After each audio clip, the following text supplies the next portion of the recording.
Horácio Macuacá, obrigada por participar nesta série de entrevistas que os estúdios Vítor Cordon estão a fazer este ano, ou seja, a segunda série de Uma Coleção para Amanhã. Estás em Portugal, não muito longe, mas estamos à distância à mesma. Eu gostaria de começar por falar, ou seja, gosto muito desta questão de como é que um trabalho, de certa maneira, local, ou que começa num determinado espaço, se desenvolve e se transforma ou seja, numa comunidade alargada e global da dança contemporânea. Tu és um dos coreógrafos africanos mais viajado, mais requisitado e mais no mundo da produção coreográfica contemporânea. Queres falar-me um pouco sobre como é que é a tua vida hoje? Como é que é o teu trânsito pelo mundo da dança? Okay. Boa tarde e muito obrigado pelo espaço, pelo esse tempo de conversa. Estou aqui no Porto,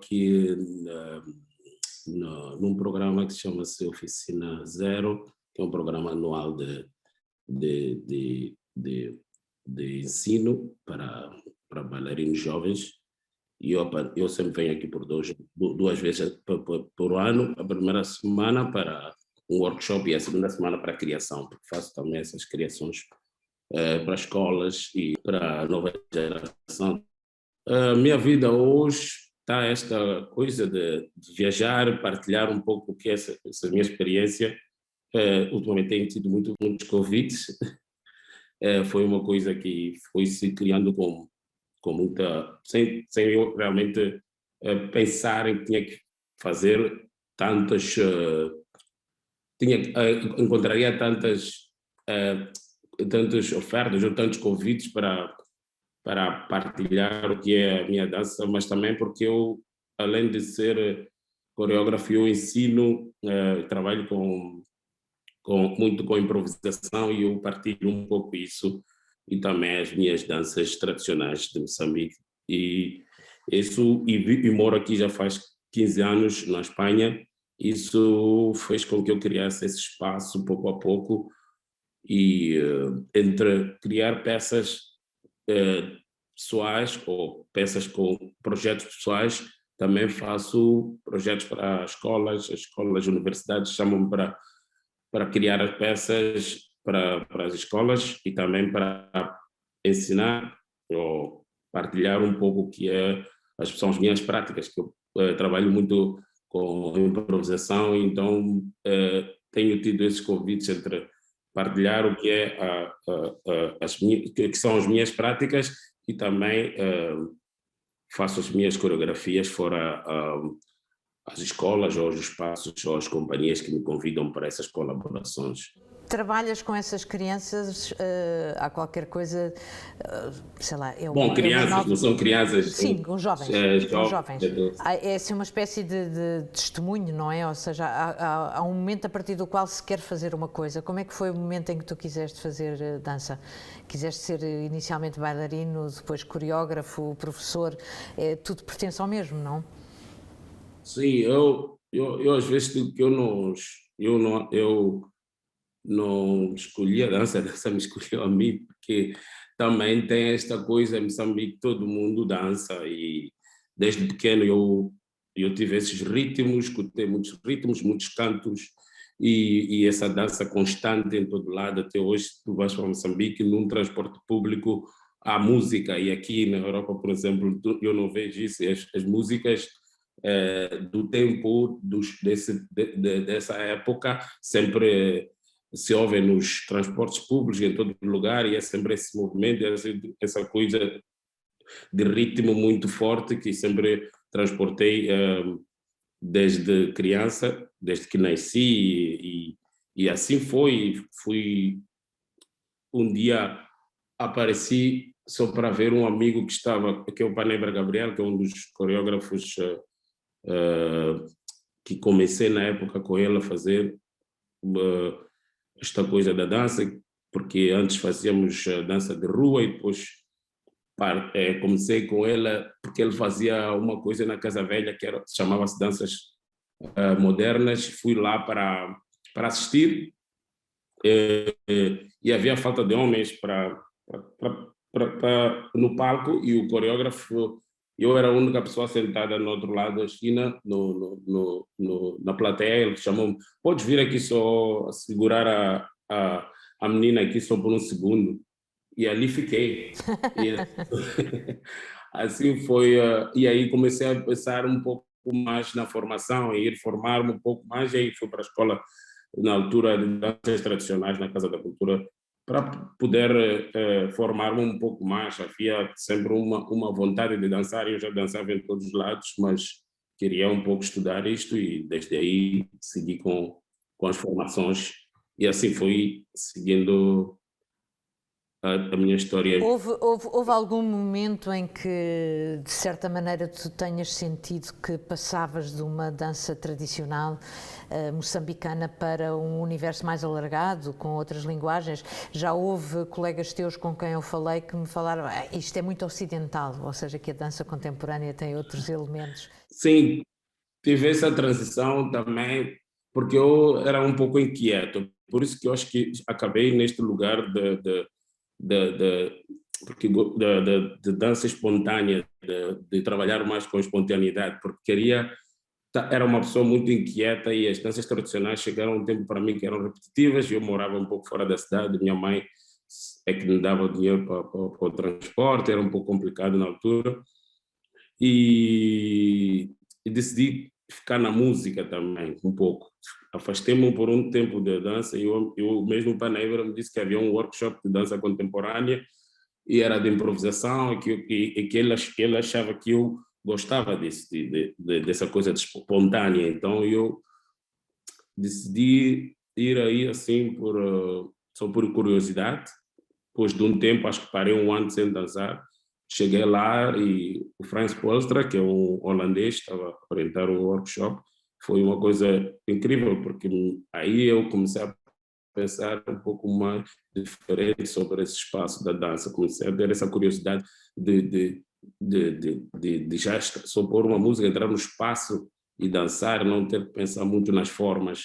E claro, havia isso de, isto não é o tradicional, o que é isto? Essas perguntas, esse lugar sempre houve, mas eu nunca quis pôr, desde sempre a minha dança era uma coisa, e não era, não punha caixas, não punha em caixas ou barreiras, tipo, isto é dança contemporânea, isto é tradicional, ou isto é salsa, ou isto é kizomba. Não, eu só queria dançar, e sigo querendo dançar. Então deixei de pôr essas barreiras para não poder limitar-me, para poder continuar a estudar, continuar a ter essa curiosidade. E isto me ajudou muito na minha formação e na minha pesquisa constante e diária até hoje, porque não ponho barreiras. As pessoas, quando me perguntam: tu o que fazes? Eu só danço. Eu não, mas que tipo de dança? Não, eu danço. Não, é uma dança de hoje, não é? Porque é hoje que tu a fazes. A tua companhia, como é que tu fazes o trabalho seguinte? Ou seja, quando terminas uma peça, como é que partes para uma criação? Ou ela já lá está, ou já tem elementos, são coisas que sempre quiseste, surge através de encontros ou de coisas que lês? Como é que é a tua criação? Depende muito, muitas das vezes. Eu tenho, muitas das vezes surge mesmo assim espontaneamente, como eu sempre falo, como eu sempre deixo que isso aconteça. Eu não busco muito, gosto desse lugar de que eu me surpreenda bastante, constantemente, e pelas minhas viagens conheço artistas incríveis, e eu às vezes penso em convidar alguns para trocar ideia, para entrar num estúdio e explorar esses corpos, ideias, sem nenhuma ideia preconcebida, e a partir daí muitas das vezes começa-se a formar alguma ideia entre artistas. Gosto muito desse espaço mais aberto, busco um tempo nos meus espaços, vou para o espaço que eu chamo laboratório, que é o estúdio, deixo tudo fluir e tento desde aí encontrar um caminho, alguma coisa que me inspire, que me dá esse canal para criar ou para começar uma ideia nova.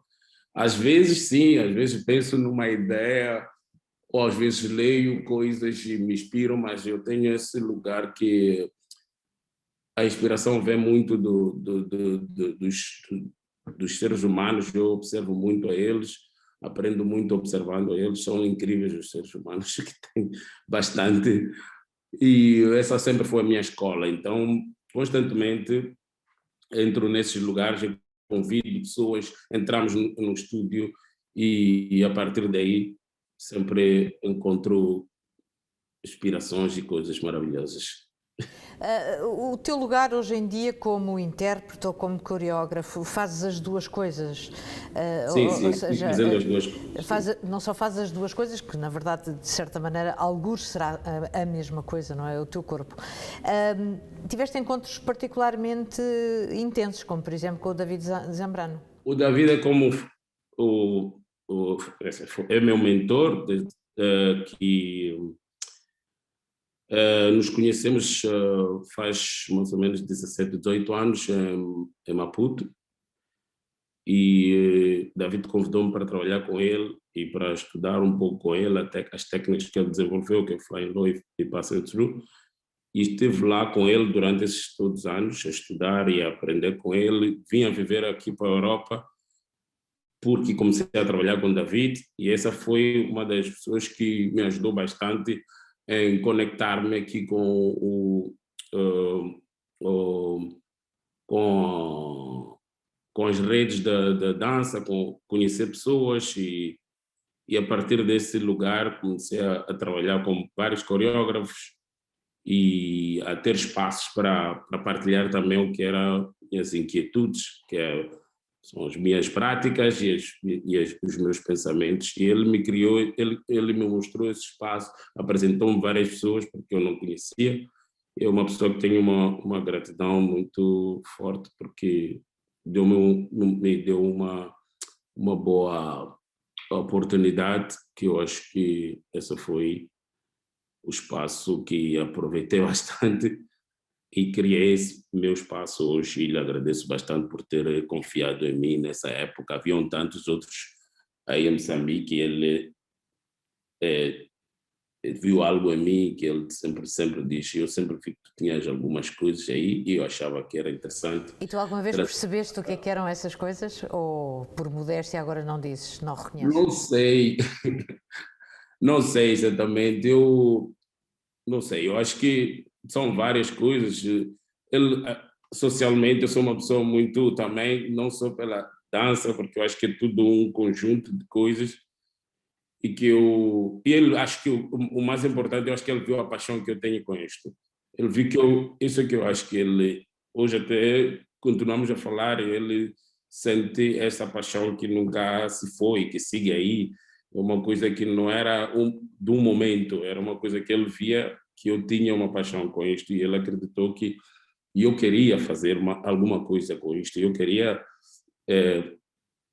trabalhar, eu queria buscar, encontrar um espaço, encontrar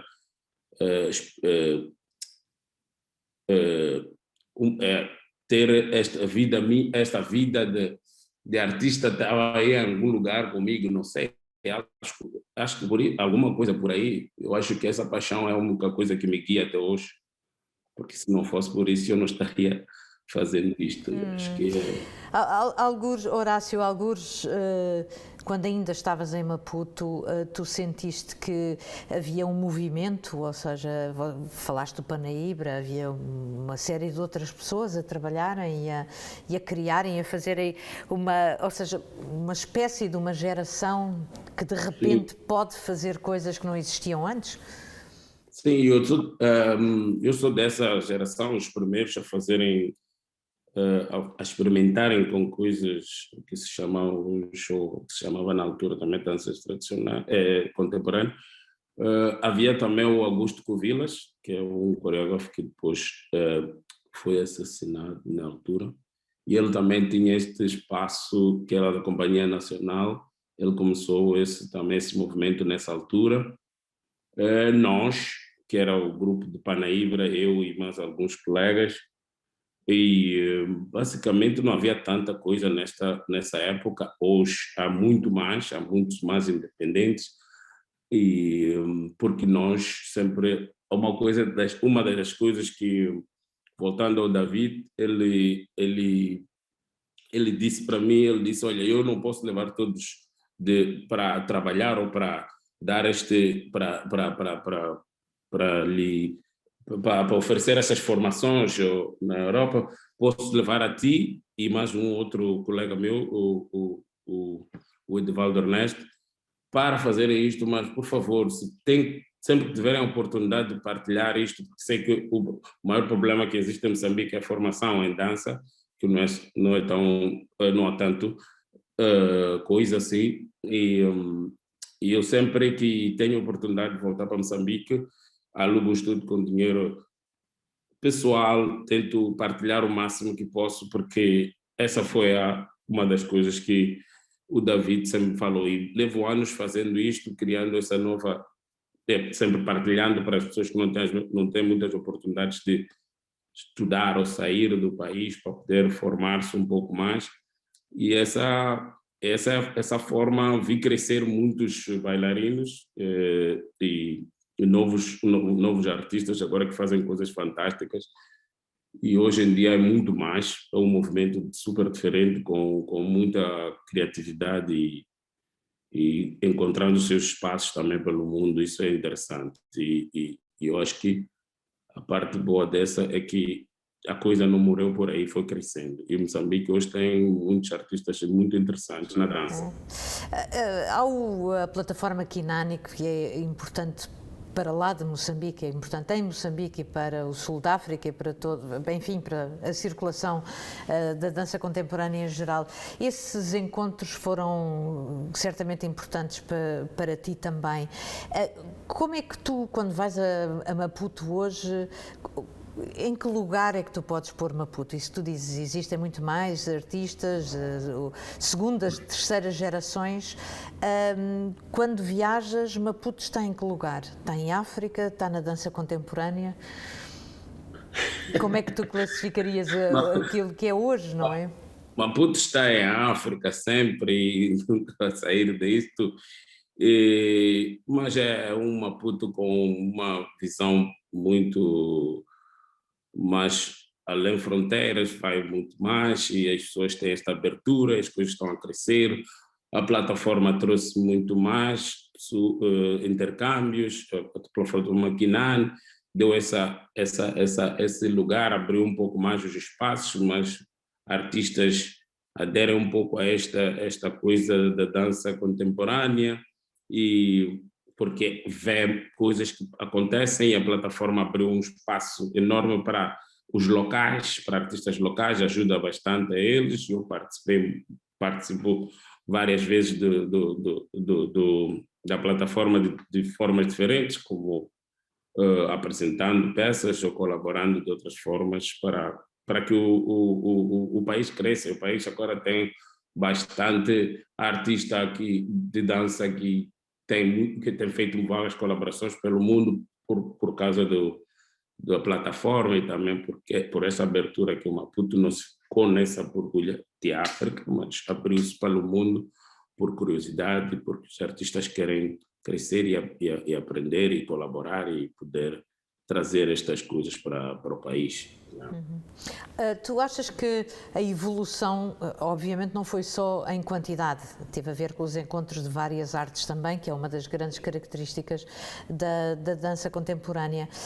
Como é que tu imaginas o futuro? Passámos agora por uma fase danada que tivemos que nos reinventar durante estes 2 anos em que as coisas estiveram mais paradas. Encontramos outras formas de comunicar.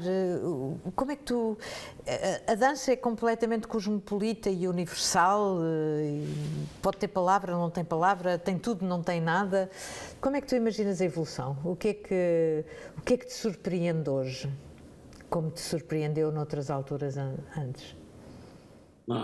Até bom, falando de Moçambique, não do mundo, porque aqui eu vou para vários lugares e cada momento vivo coisas diferentes, mas falando do país, tive esta conversa com o coreógrafo que é o Ido Xixawa, que tivemos a falar um pouco sobre a observar um pouco a esta evolução e pensar como é que seria o futuro, que muitas coisas estão a morrer,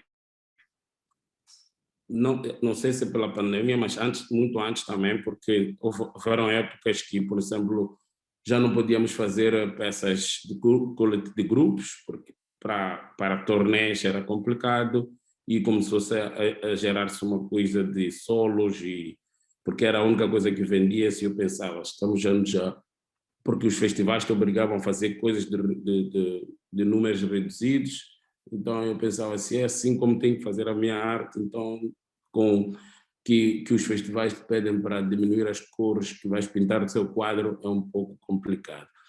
E se isso segue assim, e antes havia muito mais possibilidades de fazer turnés, por exemplo, nunca fazer turnés na África é impossível. E eu acho que essa coisa desde sempre estancou em algum lugar, porque os nossos dirigentes nunca apoiam isso, senão uma organização não governamental, europeia ou sei, americana, que tenha essa vontade. Nós mesmos não conseguimos fazer com que essa coisa da dança cresça em África, não só em Moçambique, e levo vários anos com esta questão e tento encontrar formas do próprio trabalho, porque se apresenta muito em Maputo, os trabalhos, tudo está concentrado na capital, sempre pensei, questionei isto e tentei encontrar apoios também com colegas e tentarmos ver como é que podíamos estender isso para o país, partilhar mais pessoal do norte para o sul-norte e tentar criar este movimento. É difícil. É difícil porque a arte e a dança é uma coisa muito esquecida pelos nossos dirigentes, primeiro, que não vê isso como... É esquecida ou desconhecida? Também. É esquecida, desconhecida, porque também, olha, passamos por episódios uma vez, eu vou contar esta história, que estávamos num avião para o Brasil, nós estávamos, claro, na segunda classe, e talvez o ministro nessa altura estava na primeira classe, viemos no mesmo voo, fomos a um festival, o ministro soube que nós íamos apresentar uma peça, mas não nos conhecia, soube que um grupo de moçambicanos ia apresentar uma peça, e quando nós apresentamos a peça, ele perguntou-nos no final se nós vivíamos em Portugal, não, no Brasil, e que isso que fazíamos aí era uma coisa feita por um brasileiro, não dissemos, isto vem consigo, mas estava no banco de trás, que como é que o ministro nem sabia que nós estávamos com ele e só soube na hora. Então, é um processo muito longo. Continuamos nós na nossa luta, encontramos possibilidades diferentes, mas não sei, não consigo imaginar o futuro, se levo muitos anos nisto e não vejo o país com este compromisso, não se compromete tanto assim. Os artistas sim, mas de que forma? Há muita vontade, está a crescer nessa coisa lenta, está a crescer, muitas pessoas desistem, há muito menos mulheres, por exemplo, que é uma questão que eu também questiono muito, há muito menos mulheres na dança contemporânea, ou na dança, ultimamente menos, que sempre encontra... É uma coisa um pouco louca para mim, porque aqui na Europa há muito mais mulheres na dança e aí não. Então eu estive a questionar um pouco isto com alguns colegas, mas também deve-se a essa coisa, que a mulher fica em casa com o bebê e no trabalho, o homem que tem que ir trabalhar e também. E nesse lugar eu pensava, imagina que em alguns anos já não há mais mulheres a dançarem porque elas têm que estar em casa com os bebés. Não, isto tem que mudar. Não podemos deixar que isto aconteça. Temos que dar essa motivação. Não podemos estar aqui só entre homens olhando e pensar que isto não pode ser. E há uns anos atrás não era assim. Então eu vejo uma tendência que não é muito não é muito Ou saudável. seja, estamos a falar, no fundo, não houve uma dignificação da carreira artística, não é? Ou seja, as questões sociais continuam a prender as pessoas. Horácio, a tua casa agora é na Europa? Sim. Não, tu moras na Europa. Estou a perguntar moro se a tua aqui, casa é na Europa. O teu eu moro coração. aqui, mas minha casa é. Eu trabalho aqui, eu tenho. Mas eu sempre tenho Moçambique sempre aí no coração, volto 2 vezes ao ano, sempre tento gerar, buscar formas, projetos, criar coisas para voltar para Moçambique, para partilhar, para crescer. Sim, tenho os dois lados. Vivo aqui e tenho Moçambique sempre comigo no coração. Muito obrigada. Obrigada por teres participado nestas conversas. Tadeu e até a próxima. Um abraço. Um abraço, obrigada.